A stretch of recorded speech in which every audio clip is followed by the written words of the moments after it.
Bismillahirrahmanirrahim. Assalamualaikum warahmatullahi wabarakatuh. Baiklah, di sini kami akan mempresentasikan hasil resume buku kami. Kami dari kelompok 2 akan mempresentasikan hasil resume kami dan akan dilanjutkan oleh saudari Nike. Saya persilahkan. Yaitu berjudul 5 pengetahuan dan teknologi dan inovasi untuk pembangunan berkelanjutan. Bab 1 yaitu lembaga dan mekanisme pendukung, dan bab 2 yaitu bidang kebijakan prioritas. Yang pertama yaitu lembaga dan mekanisme pendukung, infrastruktur. Kerangka kerja kebijakan regional untuk ilmu pengetahuan dan teknologi di Karibia membahas berbagai kebijakan dan strategi yang akan diimplementasikan oleh pemerintah Karibia dalam pengembangan sektor pariwisata berkelanjutan, usaha kecil menengah mikro, dan penerapan teknologi informasi dan komunikasi. Prioritas kebijakan termasuk pengembangan infrastruktur pariwisata, pendidikan tentang pariwisata berkelanjutan, dukungan untuk usaha kecil menengah mikro, regulasi e-commerce, dan penelitian pengembangan dalam bidang teknologi informasi dan komunikasi. Yang kedua, kebijakan dan perencanaan. Prioritas kebijakan termasuk pengembangan teknologi, penelitian, dan pendidikan untuk meningkatkan kualitas lingkungan dan keberlanjutan di wilayah tersebut. Fokus utama juga diberikan pada upaya pengurangan limbah, peningkatan efisiensi energi, serta mitigasi bencana alam.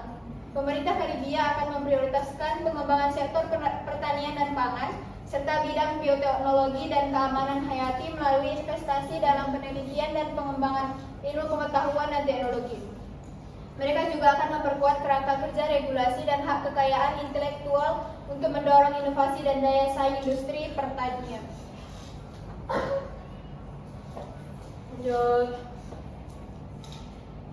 Yang ketiga yaitu pengembangan keuangan.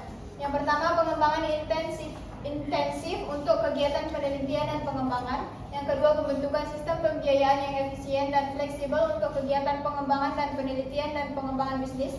Yang ketiga, metode untuk menarik investasi swasta yang lebih tinggi. Yang keempat, mendorong komitmen keuangan jangka panjang. Yang kelima, metode untuk meningkatkan ketersediaan dana modal ventura bagi perusahaan-perusahaan baru. Yang keempat, inovasi dan kewirausahaan. Yang pertama, dukungan finansial dan dukungan lainnya untuk penelitian dan pengembangan R dan D. Yang kedua, dorongan dan intensif untuk komersialisasi dan industri. Yang ketiga, dukungan untuk pengembangan jaringan informasi dan forum untuk berbagai sumber daya, keterampilan, dan kemampuan. Yang keempat, mendorong hubungan dengan komunitas ilmiah internasional untuk transfer teknologi, berbagi pengetahuan, dan pengumpulan sumber daya antar negara. Yang kelima yaitu standarisasi. Pertama, membentuk dan meningkatkan badan standarisasi nasional dan regional juga di tingkat internasional. Yang kedua, membangun dan meningkatkan fasilitas nasional dan regional. Yang ketiga, mengembangkan program pengembangan kapasitas untuk meningkatkan kualitas dan manajemen industri. Yang keempat, menyelaraskan kerangka kerja hukum dan peraturan, meninjau dan mengevaluasi, merampingkan dan mengintegrasikan hukum.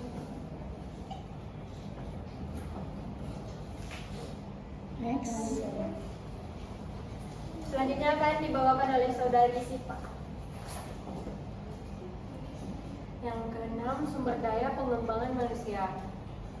Pertama, pengembangan kapasitas dalam pendidikan sains dan teknologi.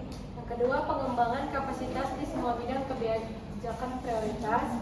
Yang ketiga, mendorong pengembangan kapasitas dalam pengembangan kebijakan dan manajemen program dan proyek. Yang keempat, menetapkan standar, kriteria, akreditasi, dan sertifikasi untuk bidang keilmuan profesional. Yang kelima, mendorong pendidikan berkelanjutan untuk pengembangan profesional dan sertifikasi oleh Dewan Profesional. Yang keenam, meningkatkan jumlah ilmuwan yang bekerja dan membantu para ilmuwan muda. Yang ketujuh, mendukung kemajuan perempuan untuk mendapatkan peran yang lebih menonjol dalam saintek. Yang kedelapan, mendorong penggunaan intensif untuk menarik, mempertahankan, dan memberi penghargaan kepada para ilmuwan dan insinyur. Yang kesembilan, mengembangkan statistik dan indikator pasar tenaga kerja serta sistem informasi. Yang kesepuluh, mendorong rekayasa ulang sistem organisasi untuk pengembangan dan pemanfaatan sumber daya manusia secara optimal. Yang ke-11, meningkatkan pelatihan dan meningkatkan keterampilan. Lanjut yang ke-7 itu ilmu pengetahuan dan teknologi pendidikan. Pemerintah akan memastikan bahwa metodologi dan fokus instruksional serta alokasi anggaran untuk pendidikan mencerminkan pentingnya pendidikan sains dan teknologi bagi pembangunan nasional. Pemerintah akan meningkatkan metodologi dan relevansi sumber daya yang digunakan dalam pengajaran atau pendidikan ilmu pengetahuan dan teknologi. Selanjutnya yang ke-8, penelitian dan pengembangan. Yang pertama, mendorong pengembangan lembaga penelitian nasional dan regional serta rencana pengelolaan penelitian yang menyeluruh. Yang kedua, menekankan pembangunan infrastruktur untuk IMS dalam program pembangunan nasional dan menyiapkan proyeksi strategis untuk penentuan program prioritas. Yang ketiga, mendorong pengembangan hubungan yang lebih besar antara lembaga-lembaga di sepanjang rantai inovasi. Yang keempat, mendorong pengembangan mekanisme untuk menerjemahkan hasil penelitian ke dalam aplikasi komersial industri. Yang kelima, meningkatkan kesadaran dan ketersediaan sumber daya informasi dan data yang ada. Yang keenam, mendorong identifikasi kesenjangan data dan penelitian, serta mendorong penelitian dan pengumpulan informasi untuk mengisi kesenjangan tersebut. Yang ketujuh, mendorong keterlibatan kelompok masyarakat, lembaga pemerintah, universitas, dan lainnya dalam pengumpulan data dan penelitian. Lanjut yang kesembilan, kerangka regulasi dan kekayaan intelektual hak.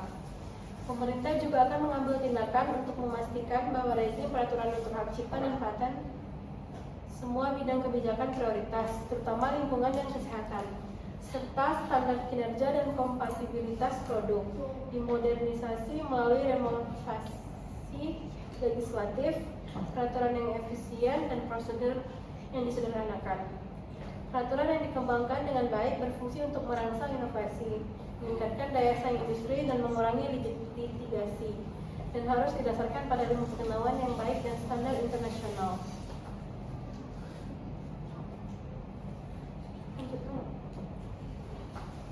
Yang kedua, bidang kebijakan dan prioritas.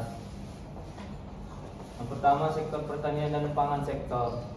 Pertama, strategi umum. Satu, meningkatkan produk primer. Kedua, mengembangkan teknologi pengolahan. Tiga, mengembangkan sistem pertanian yang didasarkan pada konservasi keanekaragaman hayati.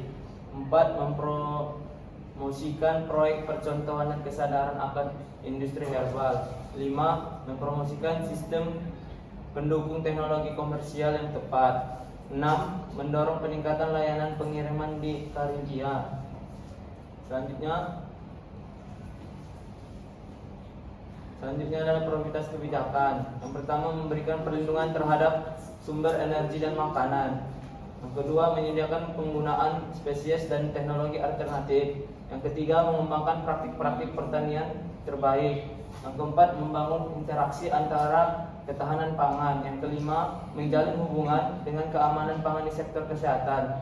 Yang keenam, menetapkan peraturan dan praktik-praktik yang berkaitan dengan ketahanan pangan. Selanjutnya, prioritas penelitian. Yang pertama, membangun dan mendukung kolaborasi yang lebih besar antara lembaga-lembaga regional yang terlibat dalam penelitian dan pengembangan pertanian. Yang kedua, membangun hubungan yang lebih baik dengan para ilmuwan pertanian internasional melalui khusus pelatihan dan berbagai pengalaman dan informasi. Selanjutnya, prioritas pendidikan. Yang pertama, meningkatkan pengajuan ilmu pertanian untuk menginspirasi lebih banyak ilmuwan muda untuk bekerja di bidang ini. Kedua, mempromosikan dan mendorong integrasi praktik-praktik ramah lingkungan ke dalam pertanian tradisional. Selanjutnya, bioteknologi dan keamanan hayati. Pertama, strategi umum. Mengembangkan proyek percontohan yang relevan untuk diupayakan di Karibia. Yang kedua, prioritas kebijakan. Mengembangkan kerangka kerja peraturan legislatif yang kuat untuk mengenai evaluasi risiko kesehatan. Yang ketiga, prioritas penelitian. Mengembangkan sistem pendukung untuk menciptakan jaringan yang efektif dan berorientasi komersial. Mendorong peraturan kolaboratif antara bahan-bahan penelitian baik yang didanai oleh pemerintah maupun swasta. Yang keempat, prioritas pendidikan. Mendirikan pusat informasi independen untuk bioteknologi, menyebarluaskan informasi kepada masyarakat tentang penggunaan organisme hasil rekayasa G3 atau GMO. Selanjutnya, Selanjutnya pengolahan lingkungan. Strategi umumnya pertama mendukung pengembangan kerangka kerja yang konsisten. Yang kedua, memberikan dukungan teknik bagi badan-badan regional. Yang ketiga, menerapkan mekanisme untuk melibatkan semua pemangku kepentingan. Yang keempat, mendorong terbentuknya perusahaan-perusahaan di bidang lingkungan. Yang kelima, memberikan dukungan dan dorongan untuk inovasi, komitmen dan tindakan. Prioritas kebijakan. Selanjutnya menyediakan pengolahan pesisir terpadu dan spesies inovatif. Kedua, mengembangkan undang-undang dan pedoman dan kompresif. Yang ketiga, mendorong penggunaan teknologi. Yang keempat, mengembangkan kerangka kerja manajemen pengetahuan. Yang kelima, mengembangkan kebijakan peraturan untuk mengatasi masalah. Selanjutnya, prioritas penelitian. Pertama, menyediakan dana untuk penelitian dasar. Selanjutnya, mendukung penelitian mengenai topik prioritas dan bekerja dalam menilai kondisi lingkungan serta mengembangkan program untuk mendanai mahasiswa yang menulis tesis atau melakukan penelitian pasca sarjana. Selanjutnya, prioritas pendidikannya adalah melibatkan lembaga pendidikan dasar, menciptakan kesadaran antara hubungan penting antara kesehatan dan lingkungan, membangun kapasitas dalam kesehatan dan keselamatan lingkungan. Selanjutnya, sumber daya yang pesisir laut pengolahan. Pemerintah akan mengolah wilayah pesisir dan sumber daya laut secara efektif dan akan mendorong diversifikasi industri perikanan termasuk pengolahan ikan, akuarik, pariwisata dan pertanian. Yang kelima, limbah pengolahan. Pemerintah akan mengembangkan peraturan dan instrumen ekonomi untuk mencegah dan meminimal timbulan limbah serta membangun pemulihan pengolahan dan pembangunan limbah. Selanjutnya adalah pengolahan sumber daya air atau WTR. Pemerintah akan berupaya menyediakan pasokan air yang sehat untuk semua dan menyediakan sumber daya air untuk kegiatan pembangunan dengan memanfaatkan ilmu pengetahuan dan teknologi serta energi alternatif manajemen. Pemerintah akan mempromosikan dan mendukung penelitian, pengembangan, penyediaan dan pemanfaatan sumber energi alternatif yang terjangkau efisien. Jumlah sumber daya keuangan yang tersedia upaya-upaya ini teknologi baru relevan dan sebagian besar masih teknologi biogas dan energi yang berasal dari produk limbah manufaktur. Selanjutnya, bencana kesiapsiagaan. Pemerintah akan memanfaatkan ilmu pengetahuan, teknologi dan inovasi dalam mengembangkan strategi umum dan rencana aksi untuk meningkatkan kemampuan prediksi. Terima kasih. Cukup sekian hasil presentasi kami, hasil resume kami. Wassalamualaikum warahmatullahi wabarakatuh.